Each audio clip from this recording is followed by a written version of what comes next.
O programa Cultura Espírita, do Instituto de Cultura Espírita do Brasil. Olá, meus amigos, meus irmãos. Aqui estamos com o nosso programa Cultura Espírita, do Instituto de Cultura Espírita do Brasil. Como sempre, contamos com o apoio inestimável do nosso produtor, Assaruí Franco de Moraes, que fará agora a sua saudação a todos vocês. Pedimos a Jesus que abençoe a todos, proteja seus caminhos, em nome de Deus. Também está gravando aqui conosco o nosso querido irmão, amigo, companheiro, Joel Vaz, que também fará suas saudações a todos vocês. Que a luz dourada do Cristo possa iluminar os nossos caminhos, hoje e sempre. Muito bem, meus amigos. Nosso sábado estaremos aí iniciando de manhã, às 8h30 da manhã, com o nosso querido Silvio Cruz Portugal, Mediunidade, curso básico, né? E depois, em seguida, às 10h30, também temos um curso básico, Doutrina Espírita.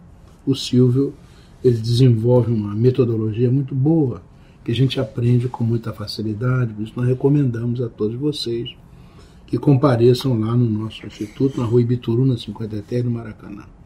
Logo em seguida, a partir das 10h30, é o nosso Samiriano Altamiro Rocha, que é o nosso professor de Esperanto, com as duas turmas, no Esperanto Básico 1 e 2, começando às 10h30, indo até às 14h45, oferecendo essa língua neutra internacional, né, língua da fraternidade, para que mais pessoas possam desfrutar dessa possibilidade de conhecer essa língua que é clara, simples, fácil. A gente aprende com muita rapidez e com isso podemos nos comunicar com milhões de pessoas espalhadas pelo mundo inteiro e em torno dessa visão do Zamenhof, né? O romaranismo, que é o humanitarismo. Então recomendamos muito, o nosso instituto gosta muito do Esperanto, entende que esse tripé, né, Evangelho, Espiritismo e Esperanto, realmente é uma contribuição efetiva para um mundo melhor, que é o sonho de todos nós. E agora vamos ter o nosso segundo sábado. Estará lá o nosso doutor Luiz Eduardo Brandão, ele é doutor em Física, professor da universidade, né? E ele estará trabalhando a obra de André Luiz nos domínios da mediunidade, das 13h30 até as 14h45. Eu falo sempre que o Brandão, ele é doutor em Física, porque realmente ele assim o é. Mas é muito importante que ele é um irmão fraterno, simples, né? Humilde, modesto. Ele não parece que tem essa titulação toda. E mais do que isso, não é um teórico do Espiritismo. Ele está na rua ajudando os nossos companheiros, nossos irmãos necessitados, participando de todas as atividades das casas espíritas, né? De maneira que a gente cita essa titulação, mas é importante mesmo que ele é um homem de bem, voltado para fazer o bem a todas as pessoas. Por isso ele tem uma autoridade, não apenas uma autoridade intelectual, mas uma autoridade moral para apresentar essa obra magnífica de André Luiz, uma obra que tem suas dificuldades para a gente entender. Por isso tem que ser uma pessoa de competência, né, nos domínios da mediunidade. Recomendamos muito que assistam das 13h30 às 14h45 lá no nosso instituto. Ainda nesse segundo sábado, nós vamos ter o nosso irmão Jorge Cerqueira, aliás, um dos diretores do instituto, e é o diretor-presidente do Lar Fabiano de Cristo, um trabalhador entusiasmado da obra do bem, e que, além disso, ele apresenta as suas aulas assim com um brilho invulgar. Ele está trabalhando a matéria Filosofia Espírita e, dentro dela, Consciência Coletiva. E vai nos dar aula agora, neste sábado, Reprogramação, o Poder do Pensamento. Veja, isso é muito importante, né? A gente vibra em ondas, são ondas de pensamento. Então ele vai nos falar sobre isso. Vale a pena assistir, porque certamente é uma aula que nós todos vamos aprender muito. Nós estamos lá, na Rua Ibituruna, 53, no Maracanã, dos nossos telefones, 2224-1060 e 2224-0736. O nosso Instituto de Cultura Espírita, nós temos o nosso e-mail, culturaespírita@oi.com.br. Temos um outro e-mail, Instituto de Cultura Espírita do BR, www.iceb.org.br. Temos também o nosso site www.iceb.org.br.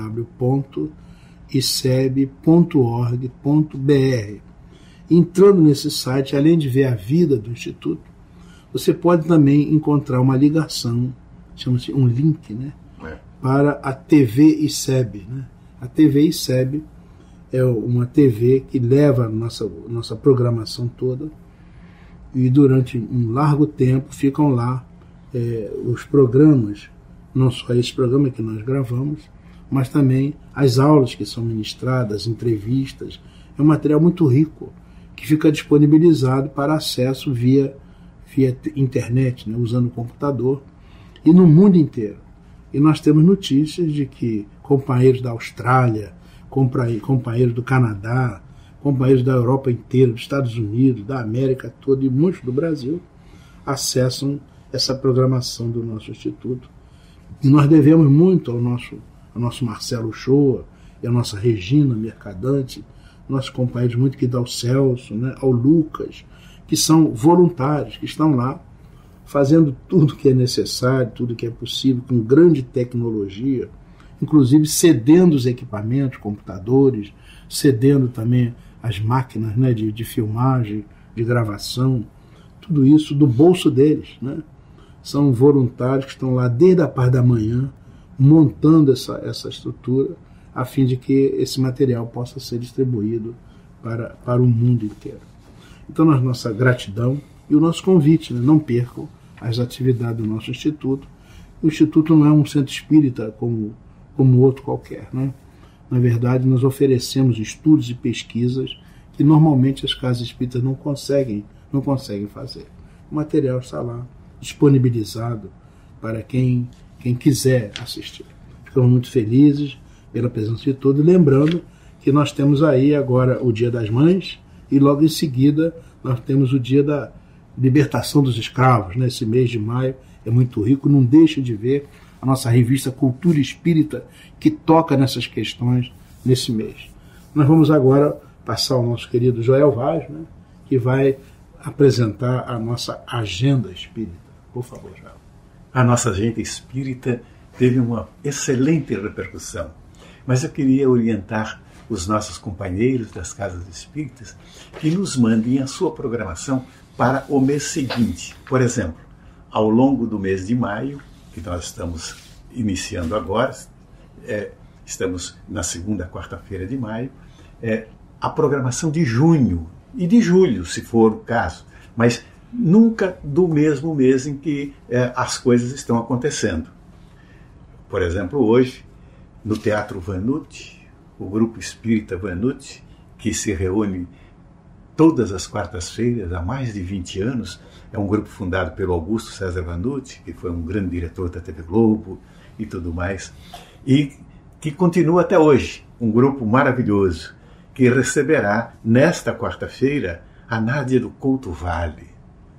A Nádia é uma pessoa extraordinariamente amorosa, querida, uma estudiosa da doutrina, uma vida dedicada ao estudo e à divulgação da doutrina, à prática, por excelência, com um exemplo maravilhoso de fraternidade acolhedora que ela executa cotidianamente. Ela é a coordenadora da nossa revista Cultura Espírita, ela que coordena as atividades da revista. Maravilhosamente bem, diga-se de passagem. Né? Então, a partir das 7 horas da noite, hoje, a entrada é franca, e todas as quartas-feiras o grupo se reúne lá, recebendo os amigos. Onde é que fica mesmo? No Teatro Vanucci, fica no Shopping da Gávea. Isso. No 3º andar do Shopping da Gávea. Muito bom. Quero lembrar o sucesso que está fazendo o Encontros Impossíveis do nosso querido Renato Prieto. É um espetáculo lindo que eu recomendo a todos. Eu recomendo pela qualidade do espetáculo, mas eu recomendo principalmente pela dedicação, pela importância da continuidade dos espetáculos teatrais, dos filmes espíritas que estão sendo exibidos aí. Por quê? Porque é necessário que haja esta frequência, esta presença, porque o ingresso é que mantém viva a chama da divulgação através do teatro e do cinema. Não é? Então, todos os sábados, às 18 horas, e aos domingos, às 17 horas, com um elenco maravilhoso, ali no Teatro Leblon, na Rua Conde Bernadotte 26. O Renato Pietro e um elenco muito interessante, muito interessante. A peça é do Rodrigo Fonseca e é dirigida pelo Gustavo Gelmini. E tem a participação de um belíssimo ator, que é o Vitor Meirelles, que a televisão já tem consagrado. Quarta-feira, também no Obreiros do Bem, ali na saída do túnel da Gávea, do túnel Rebouças, ali, bem ali do lado, tem o nosso Obreiros do Bem. O endereço certo deixa aqui ver, Rua Santa Alexandrina, 667, no Rio Comprido. Tem uma reunião toda quarta-feira de estudos do Evangelho segundo o Espiritismo. É muito interessante. Eu quero enfatizar mais uma vez que os dirigentes das casas espíritas nos mandem os seus programas, as suas atividades, os seus endereços, principalmente, para que nós possamos aqui, na Agenda Espírita, divulgá-los. Um dia maravilhoso, cheio de paz, de luz, de harmonia para todos e, por mim, até a próxima quarta-feira, se Deus quiser, Ele há de querer. Vamos então ao nosso breve intervalo, daqui a pouco retornamos. Instituto de Cultura Espírita do Brasil.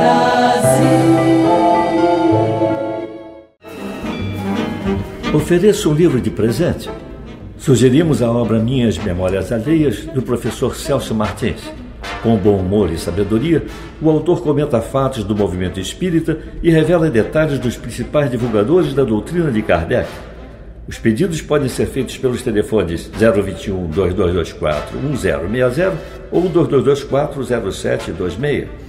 Os livros serão entregues pelos Correios ou podem também ser adquiridos na loja do ICEB.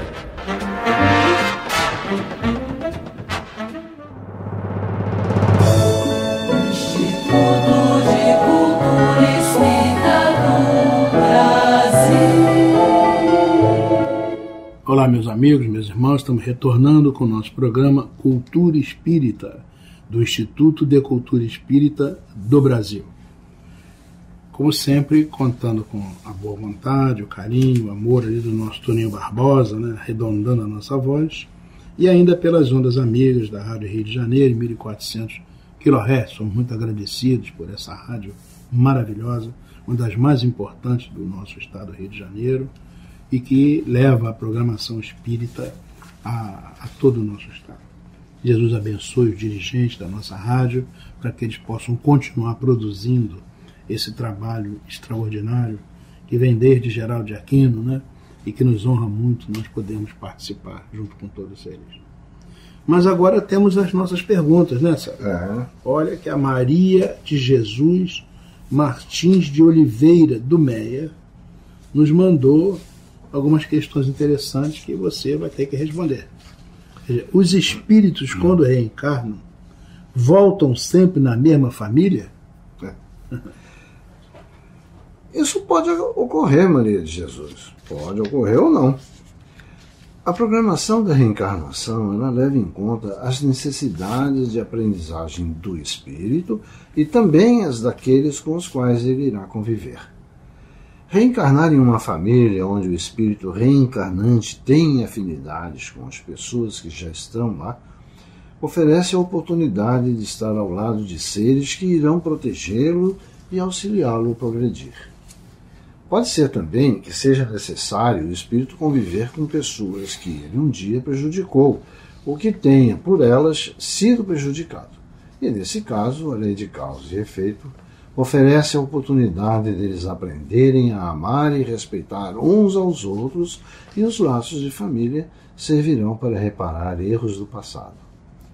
Às vezes, essas tentativas falham e testemunhamos contendas terríveis entre pais e filhos, entre irmãos, que deixarão aflorar os ódios que um dia construíram e que não souberam acabar. Outras vezes, Pode ser que as pessoas com as quais o espírito tenha se confrontado no passado já o tenham perdoado. E assim, melhor seria que ele reencarnasse entre desconhecidos que estejam precisando de sua ajuda. Dessa forma, ele terá a oportunidade de livrar-se de seus remorsos na ajuda ao próximo. Joana de Ângeles, ela nos ensina que a reencarnação estreita os vínculos do amor, tornando os laços eternos pelo quanto faculta de experiência na área da afetividade familiar. De qualquer forma, a família é o principal núcleo do mecanismo de regeneração. É ali que o progresso espiritual se processa através do aprendizado reencarnatório. Olha, Maria de Jesus, você pode testemunhar quantos exemplos de grandeza existem naqueles que aceitam e acolhem com amor os filhos e irmãos que nascem com necessidades especiais. E também quanta pequenez naqueles que os rejeitam. São duas faces de uma mesma moeda.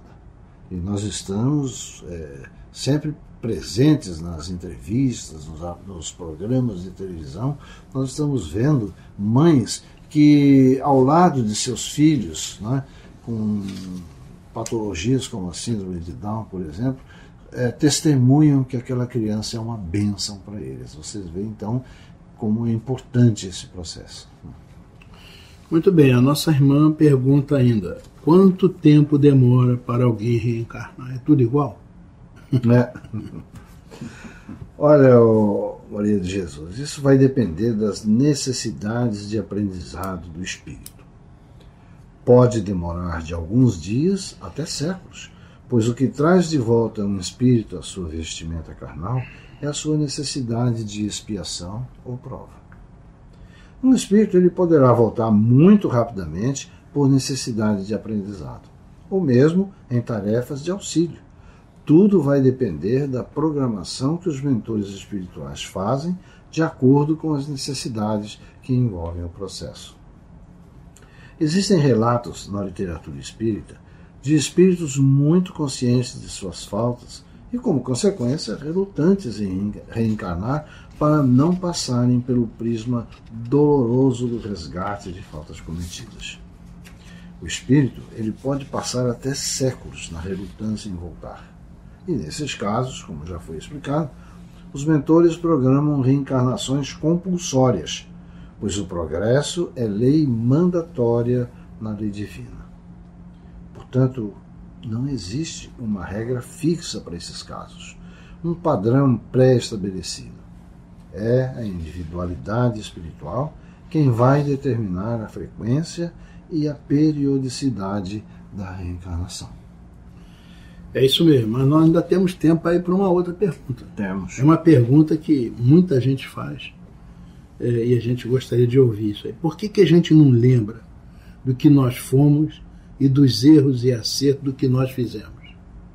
É uma pergunta recorrente. Essa pergunta sempre aparece, né? Até nos críticos do espiritismo. Isso mesmo.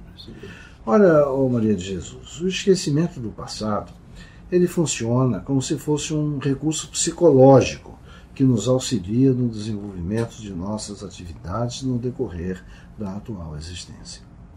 A nossa estrutura psíquica não suportaria o aparecimento de todas as nossas realizações em vidas passadas.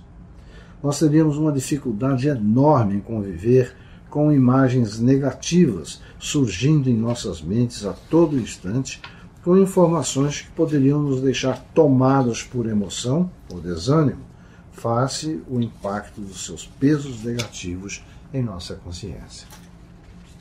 Muitas vezes as pessoas procuram afugentar certos pensamentos, tal o mal-estar que eles provocam, procurando varrê-los de suas lembranças como se os fatos desagradáveis nunca tivessem acontecido. Existem ainda, minha ouvinte, casos em que os traumas pelos quais as pessoas passam são tão impactantes que existe um processo mental segundo o qual elas, pela amnésia, bloqueiam a lembrança. Isso acontece muito em acidentes, em crimes hediondos, enfim, em situações extremamente traumáticas em que as pessoas entram num processo de amnésia. Né? Então, como você pode ver, o esquecimento é um importante fator para nos liberar para a construção de uma vida melhor. E muitas vezes é um recurso que nós mesmos procuramos. A lembrança de vidas passadas, ela seria um encontro consciente com os nossos erros, que estamos agora lutando para vencer. Se analisarmos as nossas tendências e aptidões, teremos uma ideia básica que nos mostra um pouco de nossa personalidade em existências passadas. Não devemos, então, nos prendermos aos conceitos relativos às nossas existências pregressas, mas sim utilizarmos a atual existência com objetivos bem definidos no que se refere ao nosso aprendizado, rumo a um futuro de luzes e bênçãos. Na verdade, certamente, como dentro da linha da evolução, né, nós hoje somos melhores do que fomos anteriormente, nós estamos melhorando. Então, se hoje, por certa gente, não é muito grande coisa, no passado a gente era pior. Né? Então é melhor a gente não lembrar. Né? É melhor a gente não lembrar, não é verdade? Outra coisa interessante é que não foi o Espiritismo que inventou a reencarnação. Se encontra a reencarnação entre os egípcios, entre os hindus, né? Em todas as grandes culturas da humanidade, a gente encontra a ideia da reencarnação. Mas é uma grande confusão. O pessoal achava que a gente reencarnava como gato. Metempsicose, né? Metempsicose. Não tinha muito sentido, né, essa reencarnação. Mas o Espiritismo reposiciona a reencarnação. Né? Ou seja, quando ela fica colocada dentro da lei de causa e de efeito, ela tem um sentido. Né? Na verdade, você não consegue aprender tudo em 50, 60, 70 anos. E você é um espírito. Então você deve se iluminar na plenitude. Criado simples e ignorante, você vai construindo uma trajetória de aprendizagem da lei de Deus. Significa ajustar inteiramente o seu pensar, o seu sentir, o seu fazer à lei de Deus, que é a lei do amor, da justiça e da caridade. A purificação integral do coração. Esse é o objetivo da reencarnação. É para que você aprenda integralmente a lei.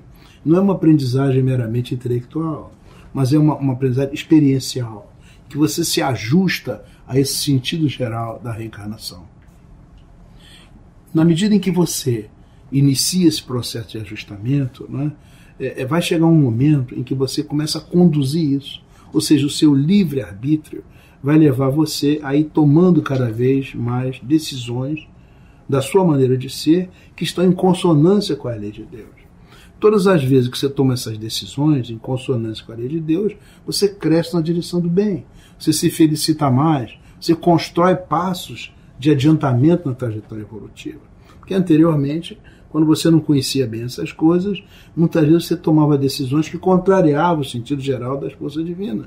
Em consequência, é como aquele boi, né, que tem que andar na trilha, e na medida em que ele não conhece isso, ele sai do trilho. Né? Aí chega o boiadeiro e coloca o guante nele.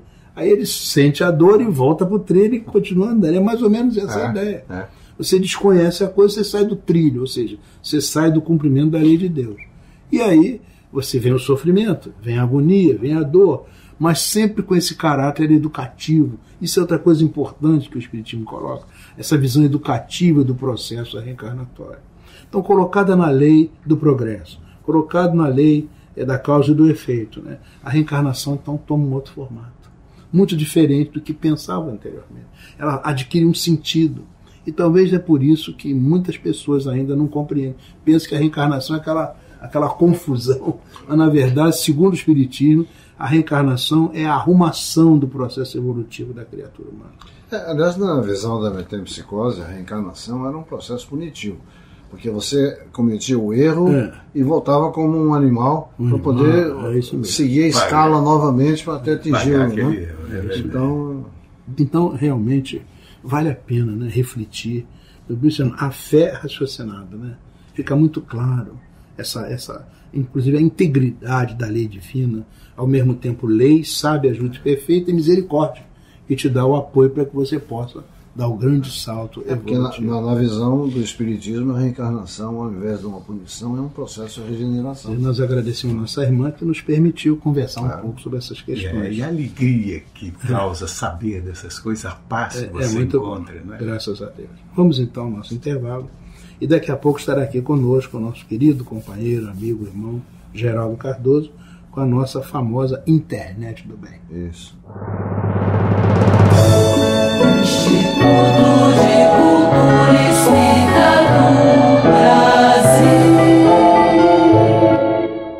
Meus amigos, o tema do PPS que divulgaremos hoje se refere à sintonia e vibração. Imaginemos alguém que, com um perfume muito forte, permanece em um ambiente fechado. A fragrância do seu perfume irá se espalhar pelo ambiente durante algum tempo, com um odor característico.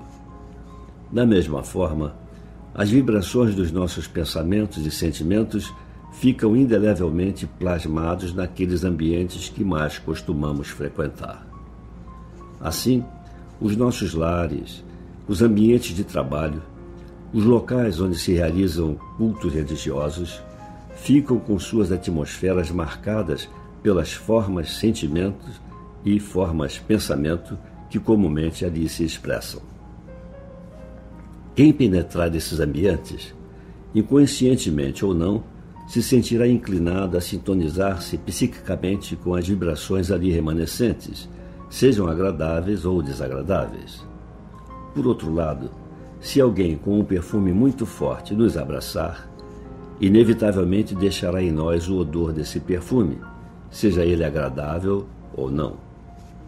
Da mesma forma que o perfume alheio nos invade a atmosfera pessoal, as vibrações espirituais de quem nos abraça também nos invade a organização íntima, ainda que essa troca de energia se processe e se conclua em poucos segundos, porém tempo suficiente para que as defesas energéticas da aura administrem essa invasão de energia.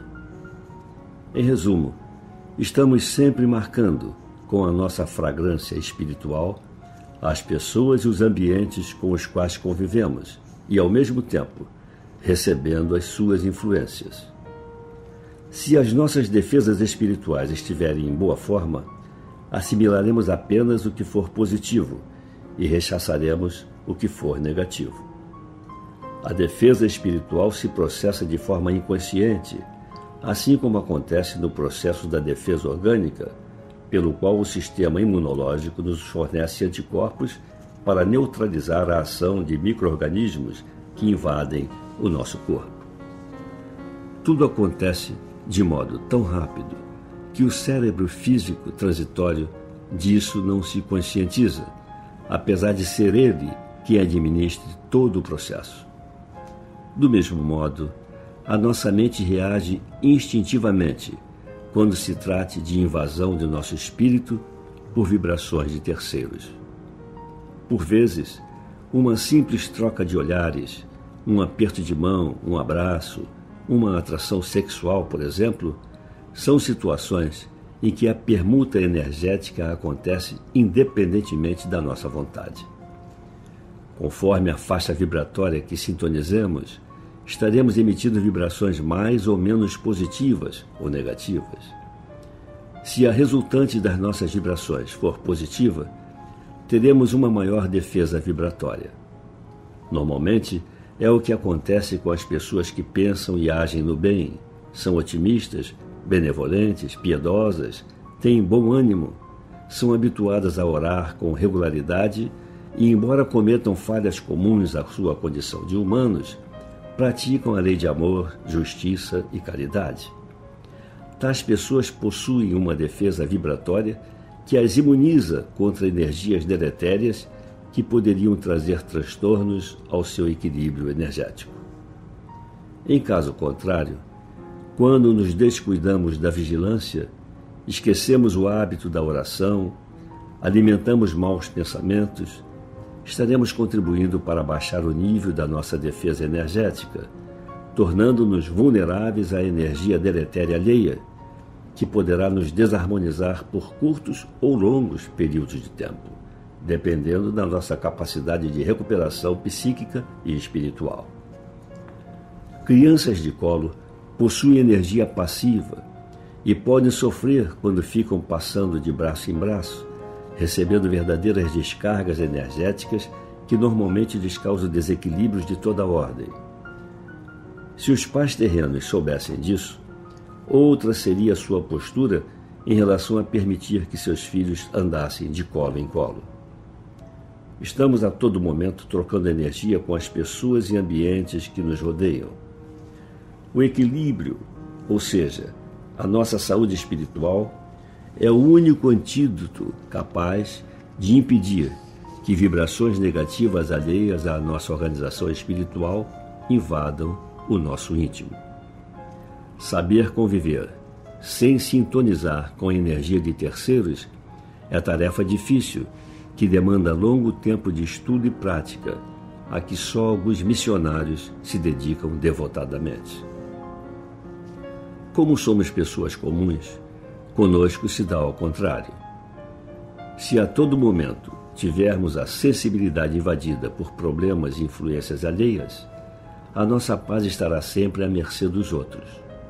O nosso controle será sempre refém do descontrole alheio. A nossa fragrância espiritual estará sempre mesclada com a de outrem. Enfim, dificilmente conseguiríamos ser os donos da nossa própria vida. Para sermos os arquitetos da nossa própria caminhada evolutiva, é necessário zelar pelo nosso equilíbrio espiritual, escolhendo quando e como sintonizar com as vibrações alheias, seja em um simples diálogo, seja no convívio diário, seja em um colóquio mais íntimo, ou em uma palestra, ou nos programas que assistimos, ou ainda nas leituras que escolhemos, porque tudo o que fazemos, até mesmo aquilo que lemos, pode ser motivo de enriquecimento ou desarmonia interior, já que provoca vibrações que nos invadem a alma. Lembremos-nos de que a sabedoria espiritual se reflete necessariamente no controle das emoções. Assim como a saúde do corpo depende da qualidade dos alimentos que ingerimos, o equilíbrio do nosso espírito depende em muito do que nos permitimos sintonizar por meio dos sentidos. O nosso hálito mental determina a espécie de companhia espiritual que pretendemos. Afinal, se massa e energia são aspectos de um mesmo padrão existencial, sintonia e vibração formam um elo que pode ligar-nos a toda a massa e energia do universo, independentemente das formas transitórias que venham a assumir. Melhoremos a qualidade das nossas vibrações, ajustemos a nossa sensibilidade e eduquemos os nossos padrões de sintonia. Jesus resumiu tudo isso com o orai e vigiai. Frase curta, mas que enseja profunda reflexão. Meus amigos, uma boa semana para todos e muita paz. Assim, meus amigos, meus irmãos, chegamos ao final do nosso programa, muito agradecidos pela sua atenção e desejando uma semana de muita saúde, muita alegria, felicidade, muita paz. Nossa Saruí, por favor, para as suas despedidas. Também para agradecer a audiência, o carinho, a atenção e desejar a todos muita paz nessa semana que se inicia. Então até a próxima semana, neste horário, se Deus quiser. Pela Rádio Rio de Janeiro, o Instituto de Cultura Espírita do Brasil apresentou Cultura Espírita.